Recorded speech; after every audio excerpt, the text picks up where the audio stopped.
Everything you think you know about Halloween is basically wrong. The costumes, the candy, the jack-o'-lanterns, none of that was the original point. What started as one of the most sacred and serious festivals in Celtic history got completely twisted into what we celebrate today. And honestly, the real version might have been way more intense than anything we do now. Let me take you back around 2,500 years. The Celtic people didn't have Halloween. They had Samhain. And this wasn't some fun costume party you went to on October 31st. This was one of the most important nights of the entire year. We're talking about a night when the boundary between the living world and the dead basically disappeared, when the rules of reality didn't apply anymore. When anything could happen, the Celts believed that Samhain marked the end of summer and the beginning of the darker half of the year. To them, this wasn't just a date change. This was a spiritual moment. All year long, they believed there was this invisible line between the world of the living and the world of the dead. But on Samhain night, that line vanished. The spirits of people who had died during the year could walk among the living. Ancestors could return. But here's the thing, not all of them were friendly. Some were angry, some were dangerous, and the Celts took this seriously. So what did they actually do? They didn't go trick-or-treating. They built massive bonfires. We're talking enormous fires that could be seen for miles. These weren't decoration. They were protection.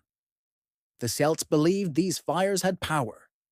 They would drive away the evil spirits and guide the good ones, the ancestors they wanted to honor back home. People would gather around these bonfires. They'd wear masks and costumes, but not to look cool. They wore them to disguise themselves. If a harmful spirit was walking around looking for people to mess with, the Celts wanted those spirits to think they weren't actually human.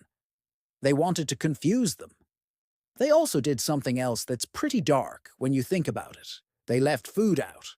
Bowls of actual meals and drinks placed outside their homes, not as treats for kids, but as offerings for the spirits. They were basically saying, "Here, take this, eat this, leave us alone."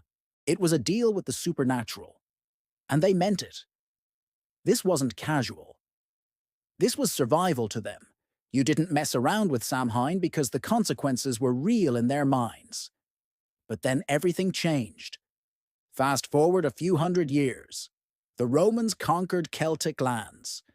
And Rome had their own festivals and traditions. They started mixing their culture with the Celtic culture.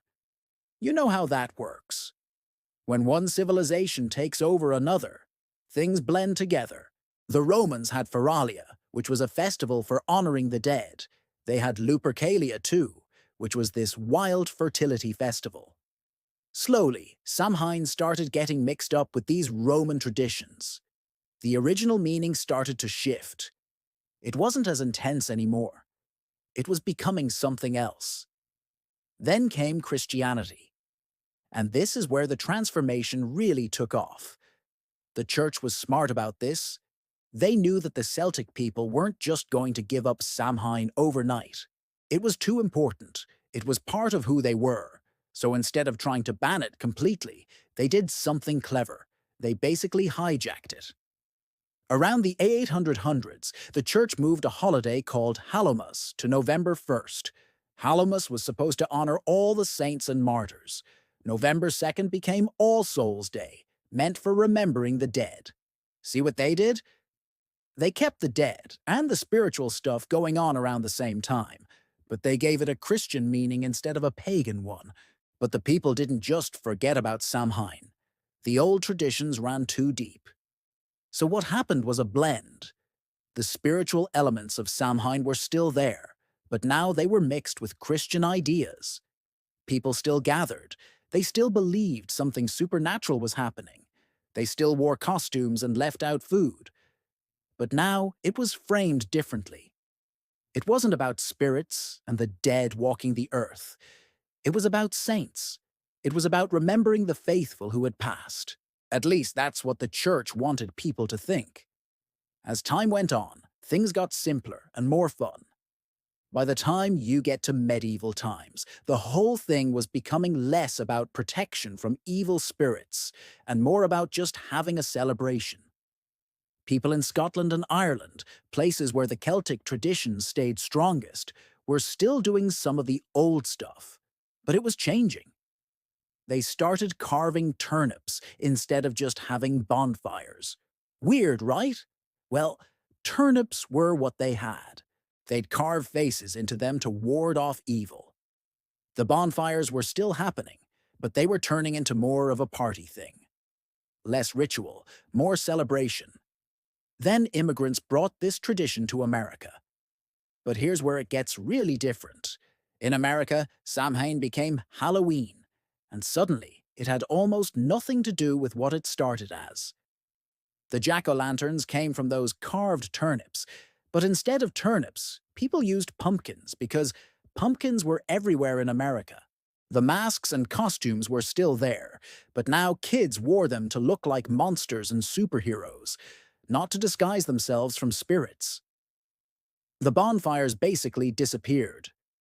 People stopped leaving out food as offerings to the dead.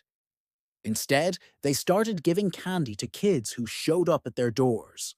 Nobody's really sure exactly when trick-or-treating became a thing, but it probably came from this medieval practice where poor people would go door to door asking for food in exchange for praying for the homeowner's dead relatives. Eventually, that turned into kids just asking for candy. The spiritual meaning got completely lost. It became a holiday about fun and costumes and getting as much free candy as possible. By the 1900s, Halloween in America was basically nothing like Samhain anymore. It was a kid's holiday. It was commercialized. You could buy costumes from stores. You could buy plastic decorations. The entire meaning had flipped. What started as a serious night when people protected themselves from harmful spirits turned into a night when people tried to look like harmful spirits for fun. And today, most people don't even know Samhain existed. They think Halloween just appeared one day. They think it's always been about costumes and candy. They don't know that it came from a real celebration with real spiritual meaning. They don't know about the bonfires or the offerings or the genuine belief that the dead were walking among the living. They don't know how the church basically rewrote the entire holiday to fit Christian beliefs. They don't know how everything got watered down and commercialized until it became completely unrecognizable. The weird part is that some of the original elements are still there. People still put out decorations that are supposed to scare spirits away. Jack-o'-lanterns still have that original purpose, even if people don't realize it. The masks and costumes are still there. We're still acknowledging death and the supernatural on this night. But we've forgotten why. We've forgotten the meaning. We're doing the actions without understanding them. So the next time you're handing out candy or putting on a costume, just remember that you're participating in a tradition that goes back thousands of years. A tradition that got completely transformed. A tradition that started as something sacred and turned into something fun and commercial. That's the real story of Halloween. Not the spooky version, the historical version. And honestly, the real history is way more interesting than anything we make up today. Subscribe to see more stories about history that you probably didn't know.